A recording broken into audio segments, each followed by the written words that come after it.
The moment that you give your life to the Lord, nagiging target ka ng kaaway. The moment na magdesisyon kang sumunod sa Panginoon, ikaw ay nagiging target ng kaaway.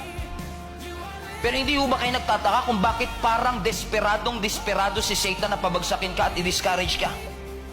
Alam mo, the more na nagiging desperado si Satan na i-discourage ka, mas lalo kang magtaka. Ano kaya ang nakikita ni Satan sa future mo na pinipigilan kanyang magpatuloy? Kaya huwag kang magtataka kung may mga pagsubok na darating sa buhay mo at i-discourage ka ni Satanas kasi meron marahil siyang nakikita na hindi mo nakikita. Following Jesus includes blessing. Following Jesus includes miracle. Following Jesus includes breakthrough, but following Jesus also includes pain and suffering. Pag sumunod ka kay Kristo, hindi tayo na-exempt sa mga sakit at mga suffering na ating pinagdadaanan. Kung kaya't patuloy din tayong pinapaalag